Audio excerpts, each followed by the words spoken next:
사랑은 무엇일까요? 사랑은 어떠한 것입니까? 지난 세월 동안 수많은 철학자, 또 수많은 시인들, 또 예술가들이 사랑을 규정하고 사랑을 말했으며 노래했고 또 예술 혼을 불태워서 그 사랑을 표현했습니다. 저는 이렇게 사랑을 말씀드리고 싶습니다. 사랑이라고 하는 것은 우리 영혼과 삶의 불꽃과 같아서 삶의 에너지원이 되고 있다. 사랑은 짙은 어둠에 빠진 인생들에게 길을 밝혀주는 등불이 되고 있다. 이렇게 말씀드리고 싶습니다. 그래서 사랑을 선택하고 사랑으로 살고자 할 때 우리는 어두운 세상을 헤매지 않고 생명의 힘과 또 삶의 기쁨을 누리게 되는 것입니다. 그렇게 사랑은 우리를 숨쉬게 만듭니다. 우리를 살맛나게 만들고 있습니다. 형편없는 나, 보잘것없는 나를 아껴주고 또 기여겨주고 사랑해주는 사람을 살아갈 힘, 그 능력을 얻게 됩니다. 사랑을 받고 또 받아들여짐을 경험하게 될 때 사람은 더 나아진 나, 더 멋진 나를 꿈꾸게 된다고 합니다. 그렇게 사랑은 누군가에게 생명의 기운을 불어넣는 것이 되고 있습니다. 사랑스러운 사람을 사랑하는 것은 어렵지 않습니다. 나에게 친절을 베풀고 선물을 주고 나를 좋아해 준 사람을 사랑하는 것은 어렵지가 않습니다. 매우 쉬운 일이 됩니다. 내 마음에 들고 내가 좋아하는 면면을 가진 사람을 좋아하고 사랑하는 것은 쉬운 일입니다.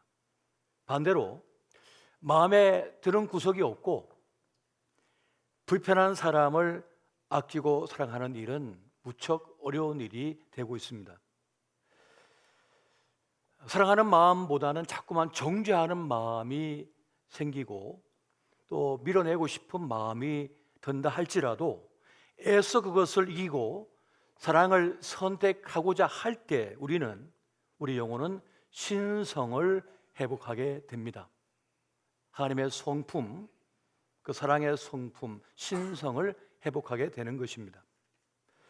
사랑 안에 머물고자 할 때, 그리고 그것을 위한 선한 싸움을 싸울 때 우리는 주님 사랑 안에 머물게 되며 하나님의 사랑을 깊이 경험하는 삶을 살게 되는 것입니다.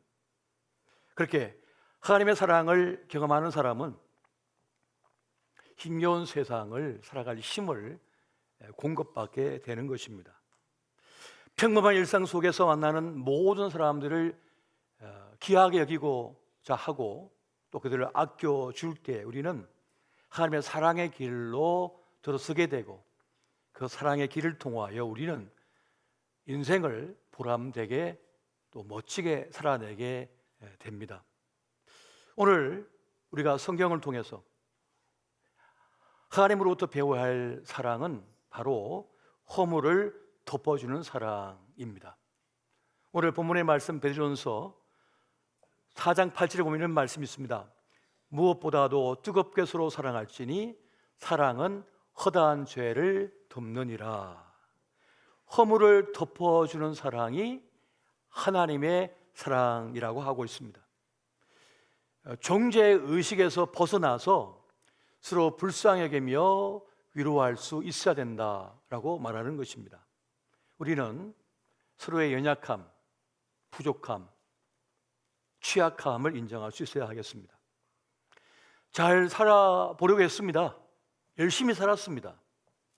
그래도 잘 안 됩니다. 실수투성인 것을 인정할 수 있어야 하겠습니다. 그래서 우리는 서로 허물을 덮어주고 또 봐주는 삶을 살 수 있어야 하겠습니다. 잠언 17장 9절 말씀 보니까 이렇게 말씀하고 있습니다. 허물을 덮어주는 자는 사랑을 구하는 자요, 그것을 거듭 말하는 자는 친한 벗을 이간하는 자니라. 허물을 덮어주는 사람, 또 실수를 덮어주는 사람은 사랑을 선택한 사람이라는 겁니다. 사랑을 실천하는 사람이라고 말해주고 있습니다. 여러분, 허물의 사전적 의미는 잘못, 실수, 과실이 되고 있습니다. 사실 사람은 부끄러움을 아는 존재입니다. 자기 실수를 깨닫는 존재인 겁니다. 우리는 누군가의 잘못을, 허물을 바로 잡아 주어야 할 때도 있지만, 때로는 덮어줌으로써 스스로 깨닫는 시간, 기회를 줄 수 있어야 하겠습니다. 돌이킬 기회, 회복할 기회를 그에게 주는 겁니다. 이것이 사랑이라는 겁니다. 대홍수가 지나고 노아는 포도 농사를 지었습니다. 포도즙을 짜서 마시고는 깊은 잠에 들었습니다. 추측하건대 그의 슬픈 마음, 공허한 마음, 아픈 마음을 위로하고 싶어서 그 포도주를 마신 게 아닌가 싶어요. 여러분 생각해 보십시오. 노아와 그 가족 외에는 모든 인류가 죽었습니다. 대홍수를 통해서. 친구도, 친척도, 가까이 했던 모든 사람이 사라져버린 겁니다. 그걸 목도했습니다. 살아남았지만은 자기 가족 외에는 없는 거예요.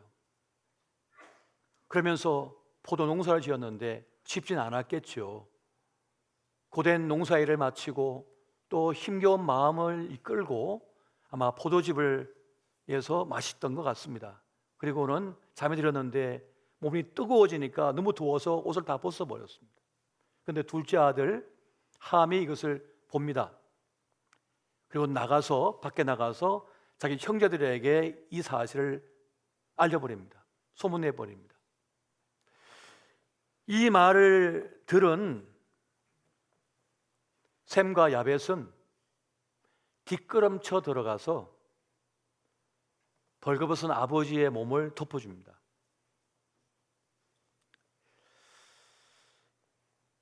허물을 덮는다는 것, 실수를 덮어준다는 말은 그 잘못된 것을 허용하거나 인정한다는 말이 아닙니다. 그걸 권장한다는 말이 아닙니다. 장려한다는 말이 전혀 아닙니다. 돌이키고 회복할 수 있는 기회를 준다는 것을 말하는 것입니다. 반면에 허물을 덜쳐내는 것에 사명의식을 가진 분들이 종종 있습니다. 그런데 그렇게 되면 관계는 깨어지게 됩니다. 멀어지게 됩니다. 아무리 정의로워도 헤어지게 됩니다. 멀어지게 되는 겁니다. 그게 원리입니다. 우리는 모두 연약한 존재들이고 실수가 많은 사람들인 것입니다. 자기 속에 두려움이 많고 열등의식이 많은 사람일수록 자기를 혹은 다른 사람을 가혹하게 다룬다는 말이 있습니다. 부정적으로 바라보는 것입니다. 그래서 늘 힘든 거예요, 삶이. 여러분, 알아도 모른 척, 들어도 못 들은 척, 그냥 못 본 척 지나가 주는 것이 사랑이라고 말씀해 주고 있습니다. 자신의 허물을 다한다고 생각하면 같이 있을 수가 없습니다. 적당히 알아야 되거든요. 그리고 모른 척 해줘야 됩니다. 굳이 누군가에 대해서 다 알 필요도 없습니다. 여러분 남편에 대해서 다 알 필요 없습니다. 아내에 대해서 다 속속들이 다 알 필요가 없습니다. 그저 내 아내가 된 거, 내 남편이 된 거 감사하게 여기면 됩니다. 다 알면 같이 못 삽니다. 생각을 다 한다고 생각해 보세요. 어떻게 살 겁니까? 저도 목회 생활 속에서, 지난 여정 속에서 알아도 모른 척, 들어도 못 들은 척, 봐도 못 본 척 합니다. 어떤 이들은 자기의 아픔과 슬픔과 이걸 저에게 내어놓고 기도해 주기를 바라는 분들도 계시지만, 어떤 분들은 저에게 예쁜 모습만 보여주고 싶은 분들이 계셔요. 목사님에게만큼은 예쁜 모습, 멋진 모습만 보여주고 싶어하는 분들이 계셔요. 그런데 자기의 허물이 드러나면 도망쳐버립니다. 부끄러워서 함께 있을 수가 없는 거예요. 여러분, 우리는 다 감당할 수가 없습니다. 그 문제를 알고 그 허물을 알면 감당할 수 없습니다. 지금 감당을 못해요. 그래서 시간이 지날수록 눈이 흐려지는 겁니다. 다 못 보도록 그냥 30m 미인 되도록 해주는 거예요. 너무 가까이 보면 같이 있을 수가 없기 때문에 적당하게 보고 적당하게 들리도록 해준 겁니다. 나이가 들수록 점점 기가 멀잖아요. 그래서 사람이 가까이 있는 겁니다. 나이가 들수록 잘 안 보이죠. 그래서 같이 지낼 수가 있는 겁니다. 너무 또렷하게 보이고 너무 정확하게 들리면 다 들었거든요. 그때 무슨 말 했지? 그런 행동했지? 다 알아. 같이 못 있는다니까요. 적당하게 알고 적당하게 들어야 같이 지낼 수가 있는 거예요. 여러분, 우리는 모두가 연약하고 취약한 존재입니다. 강해 보이지만 다 약합니다. 모두가 남모를 아픔과 상처와 문제를 가지고 이 세상을 살아가고 있습니다. 우리 예수님의 공생의 사역 가운데 수많은 이들을 만났잖아요. 권력을 쥔 자, 인기 있는 사람, 돈 많은 자, 젊은 자, 나이 든 자, 모든 사람을 만났는데 하나같이 다 문제를 안고 있는 사람이었습니다. 문제 없는 사람이 어디 있습니까? 성경에 등장하는 인물들 중에 다 문제가 있어요. 다 아픔이 있어요. 죄가 있습니다. 주님은 그들을 정죄하고 꾸짖지 아니하시고 위로하고 용서하고 기회를 주셨습니다. 그 주님의 사랑법이었습니다. 사람들은요 정말 취약합니다. 연약합니다. 권력이 있어도요 얼마 못 갑니다. 예뻐도 얼마 못 가고요. 돈 많아도 얼마 못 갑니다. 기한이 있는 겁니다. 다 기한이. 우리 아이들 고생 모르고 컸습니다. 대부분의 아이들이 몇몇은 고생을 했지만 고작해야 공부 좀 안 된 거, 친구가 좀 날 미워하는 거, 자기 원하는 대로 좀 안 된 거, 이게 다 고난이에요, 아이들에게.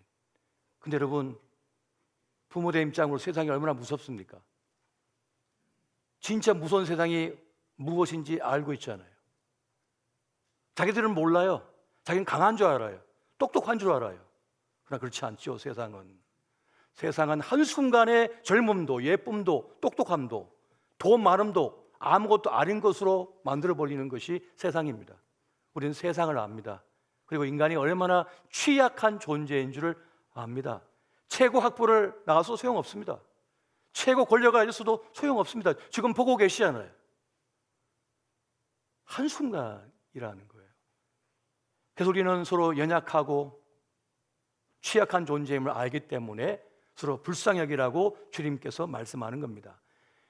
에베소서 4장 31절 32절 말씀 같이 한번 보겠습니다. 시작. 너희는 모든 악독과 노함과 분냄과 떠드는 것과 비방하는 것을 모든 악의와 함께 버리고 서로 친절하게 하며 불쌍히 여기며 서로 용서하기를 하나님이 그리스도 안에서 너희를 용서하심과 같이 하라. 아멘.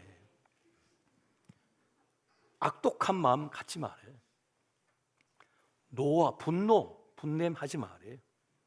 비방하지 말라고 말씀합니다. 모든 악한 의도를 버리라고 말합니다. 왜? 먼저 자기를 죽일 거니까. 친절하게 대하라 합니다. 불쌍하게 보래요. 불쌍하게 보라 합니다. 서로 용서해 주라 합니다. 주님께서 우리를 용서해 주신 것처럼 그렇게 살라고 말씀합니다. 여러분, 사람이 최고 자산입니다. 주님께서 우리에게 최고 자산으로 사람들을 붙여주신 겁니다. 사람에게는요 누구든지 지지 기반이 있어야 된대요. 지지하는 존재가 있어야 된다고 말씀합니다. 어릴 적 자랄 때 정서적 지지가 없으면 인생은 불행하게 된다고 했습니다. 한 사람만이라도 나를 인정해주고 존중해주고 보호해주고 아껴주고 사랑해주는 사람을 만나면 그 한 사람 때문에 살 수가 있게 됩니다. 수만 개 줄이 있지만 다 칼이 잘라버립니다. 그런데 한 줄만 남아있어도 그 줄로 인하여 내가 살 수 있다는 겁니다. 그 한 사람 때문에. 한 사람만이라도 나를 이해해주고 나를 믿어주고 나를 귀하게 여겨주고 사랑해주는 사람을 만나면 살 힘을 얻고 이 힘겨운 세상을 살아낼 수 있다는 겁니다. 그래서 하나님께서는 돕는 배필을 허락해 주신 거예요. 달을 줬습니다. 목성을 줬습니다. 토성을 줬습니다. 명성을 줬습니다. 천왕성을 줬습니다. 저 수많은 별을 다 주셨습니다. 그래도 아름답지 못하더랍니다. 왜? 돕는 배필이 없었어. 나를 이해해주고 사랑해주고 아껴주고 보호해주고 함께해주는 그 한 사람이 중요하다는 거예요. 먹을 것이 풍성해도 그 에덴 동산에 금은 보화가 없었겠습니까? 그 땅을 파보면 금 광맥이 다 있었겠죠, 거기도. 그러나 지지해주는 한 사람, 함께해주는 그 사람이 필요하다는 거죠. 그래서 여러분, 건강한 타인의 개입이 필요한 겁니다. 우리 생애 시간 속에서 나를 일으켜 세워주는 사람, 나를 존중해주고 아껴주고 사랑해주는 사람이 필요하다는 것입니다.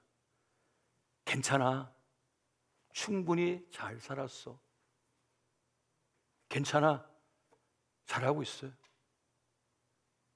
그렇게 애 안 써도 됩니다. 말해주는 사람이 필요한 거예요. 누군가 나를 해치려고 할 때 그 수를 뜯어내고 막아주는 사람이 필요하다는 겁니다. 내가 내 스스로를 해치려고 할 때 내 손을 잡아주는 사람이 필요하다는 거예요. 이 사람 때리지 마 하면서 막아준 사람이 있어야 된다는 겁니다. 스스로 내가 나를 해치려고 할 때 그 손을 붙잡아주면서 아니 그러지 말라고, 너 괜찮다고, 너 패배자 아니라고 말해줄 사람이 필요하다는 거예요. 그만하면 됐다고 얘기해준 사람이 필요하다는 겁니다. 일을 멈출 수가 없어요. 자기 학대를 멈출 수가 없어요. 자기 비난을 멈출 수가 없어요. 왜 이렇게 돈이 없는지, 왜 이렇게 못났는지, 이렇게 공부를 못했는지, 이렇게 예쁘지 않은지, 성공을 못했는지 자기를 정죄하고 있다고요. 근데 그 손을 붙잡아 주면서 그러지 마, 충분히 잘 살았어, 괜찮다고 말해준 사람이 필요하다는 거예요. 이 한 사람이 나를 살리는 겁니다. 어른이 되었어도 원인 모를 두려움 속에 놓일 때가 있습니다. 그 이유는 뭡니까? 사람은 누구든지 사랑받지 못한 기억 때문에 고통을 받습니다. 인정받지 못한 기억 때문에 고통을 받습니다. 존중받지 못한 기억 때문에 상처가 많습니다. 보호받지 못하고 지지받지 못한 것 때문에 상처가 많습니다. 이런 정신적인 고통, 아픈 기억은 시간이 지나면서 쌓이죠. 그러면 그것은 의학에서도 말한 거지만 신경계에 쌓이게 되고 나중에는 신체적 반응으로 나타나게 되었다고 했습니다. 답답하고 두렵고 소화가 안 되고 분노가 치밀어 오르고 수치심이 느껴지고 밤잠을 유지 못하는 거예요. 밤잠을 유지 못하는 거예요. 무의식 속에서 그 고통을 또 당할까, 그 수모를 또 당할까, 그 부끄러움을 또 당할까, 그 두려움을 또 경험할까 싶은 심리적인 반응을 보이게 되는 겁니다. 버림당할까, 외면당할까, 무시당할까, 미움당할까, 공격당할까 두려운 거예요. 과거에 그런 일이 있었기 때문에 많은 분들이 자신의 감정을 감당을 못합니다. 왜냐하면 쓰나미거든요. 방비를 그렇게 잘했음에도 불구하고 쓰나미가 확 몰아치니까 배도 뒤집어집니다. 배에 타면 안전할 줄 아는데 쓰나미가 오니까 배가 뒤집어져요. 건물이 무너져 버려요. 좋은 자동차를 타도 썰려 내려가 버립니다. 소용이 없습니다. 그 감정의 쓰나미 속에 휩쓸렸기 때문에 통제가 안 되는 거죠. 감정은 그런 것입니다. 그래서 우리는 감정이 무엇인지를 이해할 필요가 있는 거예요. 왜 이런 느낌이 들지? 이런 감정이, 이런 분노가 치밀어오지? 수치심이 들지? 짜증이 나지? 여러분, 어떤 사건에 대한 생각이 감정을 불러일으키고 있습니다. 어떤 감정이 들 때마다 자신에게 물어야 된다고 했어요. 내가 지금 뭘 원하는 거지? 내가 지금 뭘 원하는 걸까? 결국 감정이라고 하는 것은 어떤 갈망과 욕구에서 비롯되는 것이기 때문에 그러합니다. 그래서 감정은 내면의 신호등이라고 했어요. 영혼의 신호등이라고 했어요. 빨간불이 깜박깜박 비상벨이 울리고 있는 거죠. 그 감정은 곧 신호이거든요. 나쁜 감정은 채워지지 않는 갈망에 대한 신호라고 말을 했습니다. 그 당시에 내가 갖지 못한 것에 대한 갈망이라는 거예요. 그때 나는 보호를 받았어야 돼. 그때 나는 존중을 받았어야 돼. 그때는 나는 보살핌을 받았어야 돼. 그때 나는 인정을 받았어야 되는데 못 받은 거예요. 그래서 그 생각을 할 때마다, 떠오를 때마다 감정이 쓰나미처럼 올라오는 거죠. 여러분,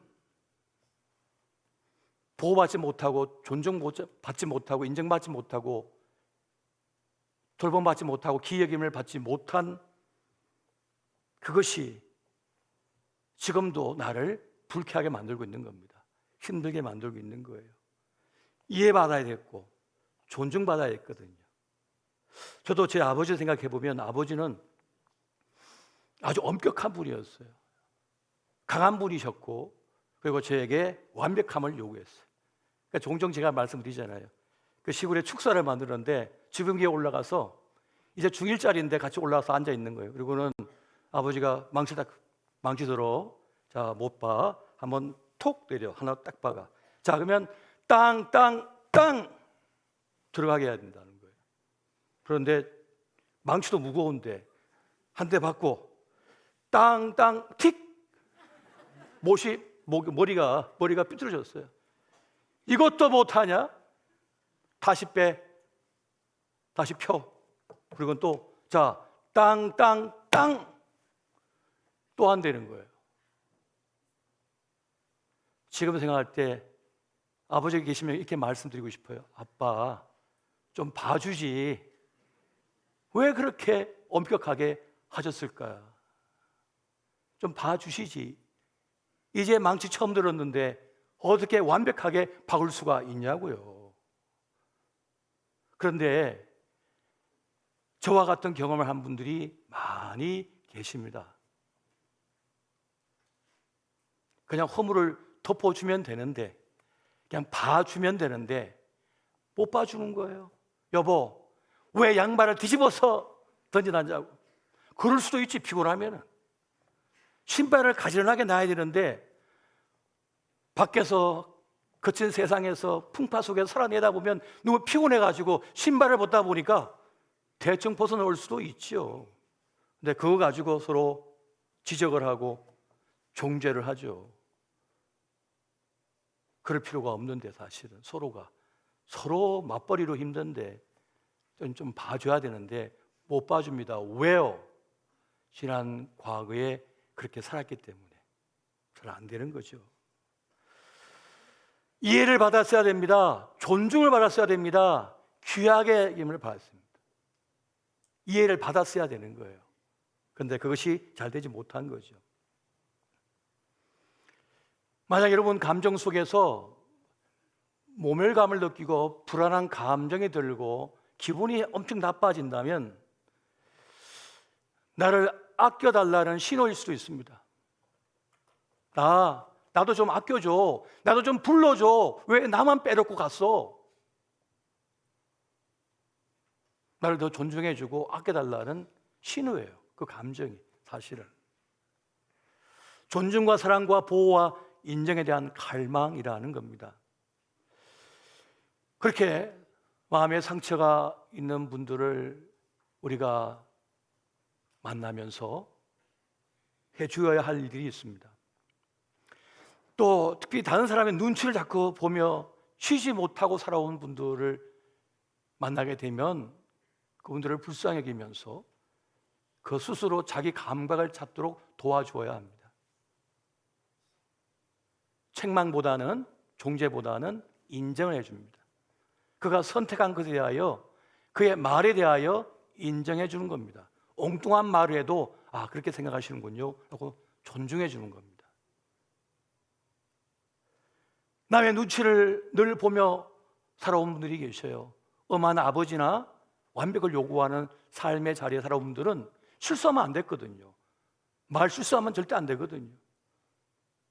그런 분들을 만나면 자기 감각을 찾게 도와줘야 돼요. 자기 삶을 찾게 도와줘야 돼요. 그렇게 생각할 수도 있고, 그렇게 말할 수도 있고, 그렇게 실수할 수 있다. 그거를 웃어주는 거, 받아주는 겁니다.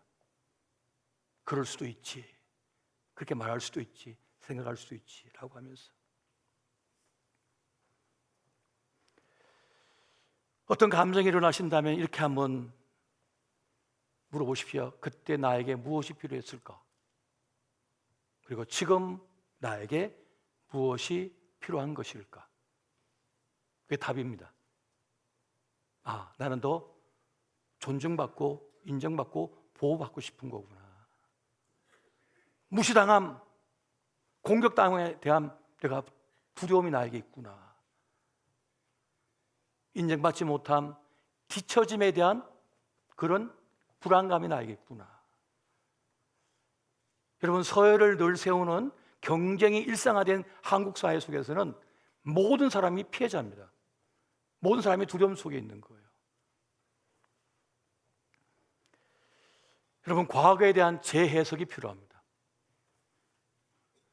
부모님에 대한 상처가 있는 분들은 잘 들어보세요. 부모님에 대한 재해석이 필요합니다. 저도 앞서 말씀드렸던 것처럼 그렇게 엄한 아버지, 완벽을 요구하는 아버지 때문에 상처를 많이 받았는데, 그런데 그것은 그 아버지만의 문제가 아니고 사실은 부모님도 같은 맥락 속에서 돌봄도 정서적 지지도 받지 못했다는 겁니다. 저희 아버지 어머니는 연세가 많으셔요. 저는 막둥이거든요. 우리 아버지 어머니는 일제시대와 6.25를 겪은 분들입니다. 그야말로 생존을 위해서 치열한 싸움을 싸우며 살아오실 수밖에 없었습니다. 제 할아버지 시대는 더 하겠죠. 일제시대를 살았으니까요. 그러한 가정 속에서 정서적 지지나 돌봄이나 존중을 받기가 어려웠습니다. 그렇게 살아오신 거예요. 그러다 보니까 자기 자식들에 대하여도 두려움이 있는 거예요. 생존을 하게 해야 되는데 얘가 실수하면 안 되거든요. 얘가 약하면 안 되거든요. 얘는 강해야 되거든요. 그러니까 강하게, 능숙하게 키우고 싶었던 거예요. 과거에 대한 재해석이 필요한 겁니다. 여러분, 지금 우리가 살아가는 세상은 사랑에 전적으로 무능력한 것처럼 보입니다. 증오와 미움과 분열은 잘합니다. 공격은 잘합니다. 종죄는 잘합니다. 그런데 용서하고 사랑하고 봐주는 일은 무능력합니다. 지금 우리 사회가 그렇습니다. 그럼에도 불구하고 우리는 세상을 닮아가지 않고 주님을 닮아서 죄와 허물을 발견하면 정죄하기보다는 불쌍히 여기고 때로는 봐주고 기회를 주는 그 사랑을 닮아야 한다는 겁니다. 그것이 교회가 존재하는 목적 가운데 하나입니다. 왜 지금까지 교회가 살아 생존하고 있습니까? 왜 쓰임받고 있습니까? 세상과는 다른 태도를 보이고 다른 가치를 추구하고 다른 말을 하고 다른 행동을 하며 살아왔기 때문입니다. 수많은 사람들은 그 피폐한 영혼과 상처 입은 영혼을 가지고 교회를 찾습니다. 왜요? 나 좀 위로해 주세요. 나 좀 불쌍히 여겨 주세요. 나 좀 보호해 주세요. 나 좀 봐주세요. 내 편을 좀 대어주세요. 내 인생의 답을 좀 찾아주세요. 그래서 찾아오는 겁니다, 교회를. 저는 교회를 통해서 그 답을 얻었고 그 위로와 사랑과 격려를 받았으며 인생의 보람, 가치, 행복, 기쁨을 저는 만났습니다. 교회는 우리 시대의 답이 되고 있음을 믿으시기 바랍니다. 여러분, 사랑은요 놀라운 겁니다. 사랑은 엄청난 것입니다. 사랑은요 부족하고 취약한 모습조차도 형편없는 모습조차도 받아들여 줍니다. 그래서 사랑하는 겁니다. 여러분, 사랑은요 나의 약점도 나의 그림자도 내보여줄 수가 있는 거예요. 내 덩을 보여줄 수가 없는데 사랑은 내 덩을 보여줄 수가 있는 거예요. 그게 사랑입니다. 그래서 사랑이 필요한 거고 사랑이 사람을 숨쉬게 하고 살려내는 겁니다. 여러분, 사랑은 언제나 끝나는 순간이 옵니다. 하지만 실패가 아닙니다. 사랑은 삶의 한 부분입니다. 그리고 사랑을 했으며 사랑을 배웠으며 또 사랑을 할 것이기 때문에 사랑은 손해가 아닙니다. 배신당했어도 손해 아닙니다. 사랑한 시간을 살아올 수가 있었기 때문에, 그 사람 때문에. 여러분, 연약하고 취약해진 이들의 모습을 보면서 보듬어 안으면서 우리는 진짜 사람이 되어갑니다. 진짜 가치 있는 삶을 살아내게 됩니다. 그리고 그 연약함과 취약함, 형편없음이 우리 서로 연결시키고 있습니다. 서로 돌봐주고 돌봄받고 그런 가운데 연결고리가 되어서 함께 인생을 걸어가는 겁니다. 여러분, 요한복음 13장 34절 35절 말씀 같이 한번 보겠습니다. 자, 시작. 새 계명을 너에게 주노니 서로 사랑하라. 내가 너희를 사랑한 것 같이 너희도 서로 사랑하라. 너희가 서로 사랑하면 이로써 모든 사람이 너희가 내 제자인 줄 알리라. 아멘. 서로 사랑하라. 내가 너희를 사랑한 것처럼 너희도 서로 사랑하라고 말씀합니다. 여러분, 진리이기 때문에 그렇습니다. 사랑이 우리를 숨쉬게 하고 사랑이 우리를 살맛나게 하고 사랑이 우리를 치유하고 사랑이 나를 잊게 합니다. 오늘 그 사랑, 허물을 덮어주는 그 사랑의 사람 되시기를 예수 이름으로 축원드립니다.